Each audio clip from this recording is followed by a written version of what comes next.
শিক্ষক নিয়ে পঞ্চম থেকে অষ্টম শ্রেণী পর্যন্ত যেসব শিক্ষকদের নিয়োগ করার কথা ছিল 2016 ব্যাচের, তাদের একবার ইন্টারভিউ নেওয়া হলেও পরবর্তী ক্ষেত্রে আর ইন্টারভিউও নেওয়া হয়নি এবং তাদের নিয়োগ করাও হয়নি। সেই প্রতিবাদে এদিন ধর্মতলায় অবস্থান বিক্ষোভে সামিল হন তারা। আমাদের আন্দোলন চলছে এই কারণে যে আমাদের নিয়োগ, আপার প্রাইমারি নিয়োগ যেটা 10 বছর আটকে আছে, কমিশন প্রথম কাউন্সিলিং করিয়ে 3 মাস হয়ে গেল, আজও আমরা জয়েনিং পাইনি এবং সেকেন্ড কাউন্সিলিংয়ের নোটিশ করার কথা ছিল 2 ডিসেম্বরের পরেই, আজ পর্যন্ত সেকেন্ড কাউন্সিলিংয়ের নোটিশ দিতে পারেনি। কোনো রকম আইনি জটিলতা না থাকা সত্ত্বেও কমিশনের টালবাহানা অনবরত চলে যাচ্ছে, মাসের পর মাস চলে যাচ্ছে, বছর পর বছর চলে যাচ্ছে, আজও আমরা স্কুলে যেতে পারলাম না। 3 মাস হয়ে গেল কাউন্সিলিং করে বসে আছি, রাস্তায় নামতে বাধ্য হচ্ছি আমরা এই কারণে যে আজও আমরা স্কুলে যেতে পারছি না। কমিশনের অপদার্থতা, এমনভাবে সরকার অপদার্থ কমিশন যিনি একটা নিয়োগ 10 বছর ধরে করতে পারছে না। আমাদের দাবি যে অবিলম্বে এই মাসের মধ্যে আমাদের জয়েনিং দিতে হবে এবং সেকেন্ড কাউন্সিলিং এর নোটিশ অবিলম্বে জারি করতে হবে। আচ্ছা, क्या लग रहा है कि किस कारण से आप लोगों को ज्वाइनिंग नहीं मिल रहा? रीजन है ज्वाइनिंग ना देওয়ার কোনো কারণ নেই, জয়েনিং না দেওয়ার কোনো কারণ নেই, শুধুমাত্র আইনি জটিলতা তার অজুহাত দেখিয়ে চলেছে যে আমাদের আইনি জটিলতার তেমন কিছুই নেই, শুধুমাত্র সরকারের সদিচ্ছার অভাব এবং এই সদিচ্ছার অভাবের কারণে সরকার তথা কমিশন হিয়ারিং করাচ্ছে না, যে কারণে আমরা নিয়োগটা পাচ্ছি না। হিয়ারিং আটকে থাকছে, দিনের পর দিন পেরিয়ে যাচ্ছে, সেই কারণে নিয়োগটা আটকে থাকছে, এটা আর কোনো কারণ না।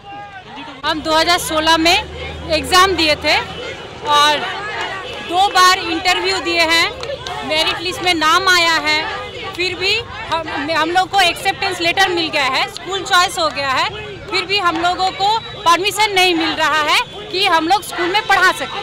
तो हम लोग चाहते हैं, हम लोग स्कूल ज्वाइन करना चाहते हैं, और कितने दिन 10 साल हो गए हैं, और कितने दिन हम अपनों को खो चुके हैं। हम बोल नहीं सकते उन लोगों को कि हमें पापा हम जॉब मिला है, जाने से पहले बोले कब मिलेगा तुम लोगों को जॉब? बोले पापा मिलेगा कब, मुझे नहीं पता।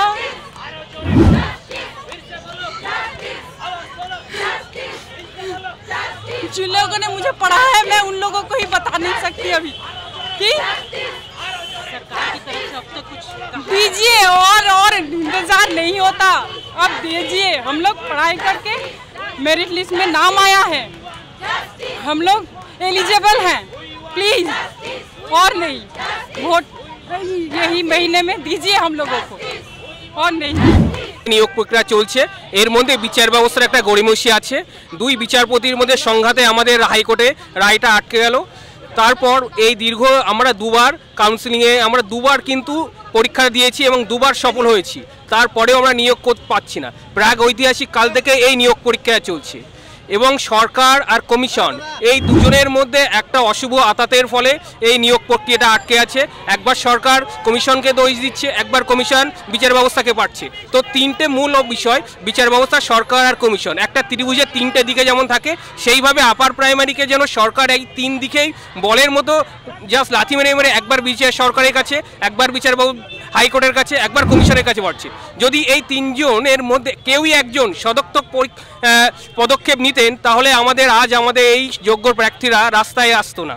আজ আমরা যারা জাতির মেরুদণ্ড, যে সময় শিক্ষক সমাজ, তারা রাস্তায়, তাহলে স্কুলে পড়াচ্ছে কে? সমস্ত স্কুলগুলো তো বন্ধ হয়ে আছে, স্কুলে তাদের কে শেখাবে?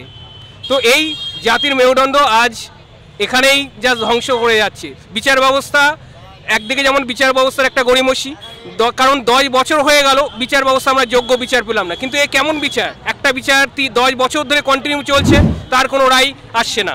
অন্যদিকে সরকার কমিশন তারাও পদক্ষেপ নিচ্ছে না এই বিচারটাকে করার জন্য। অন্যদিকে যখন আমাদের হেয়ারিং হয় সরকারি পক্ষের আইনজীবীরা অনুপস্থিত থাকেন, বিভিন্ন তাল বাহানা থাকেন, কিন্তু অন্যদিকে আমরা দেখেছি যখন ভিআইপি বা তথাকথিত এমএলএ এমপিদের যে নিয়োগগুলো যে এমএলএ এমপিদের যে বিচারগুলো হয় সেখানে কিন্তু রাত জেগে রাত 10টার পরেও কোর্ট খোলা থেকে সেখানে হচ্ছে, কিন্তু এক্ষেত্রে আমাদের সেইভাবে সঠিক বিচার হচ্ছে না, সরকার পক্ষের আইনজীবী অনুপস্থিত থাকছেন। এই বিচার ব্যবস্থা একটা ঢিলমি, অন্যদিকে সরকারের আর কমিশনের তো আছে। তো মূলত 3টে বিষয়ের উপরে আমাদের এই প্রাইমারি এটা আটকে আছে।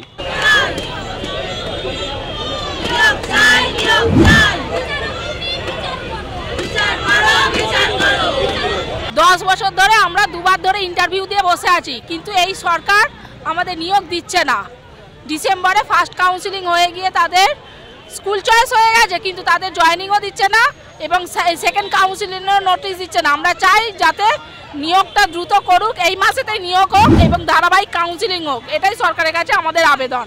নাহলে আমাদের স্বেচ্ছা মৃত্যুর অধিকার দিক, আমরা আর পাচ্ছি না। এই 10 বছরের যন্ত্রণা আমরা আর পাচ্ছি, 1000-2000 মতো আসছে। উই ওয়ান্ট জাস্টিস, আমরা আর পাচ্ছি না। আমাদের এবারে স্বেচ্ছা মৃত্যুর অধিকার দিন, নাহলে এই মাসেই আবার নিয়োগ দিন আমাদের, নাহলে ভোট এসে গেলে আর আমাদের সরকার নিয়োগ করবে না।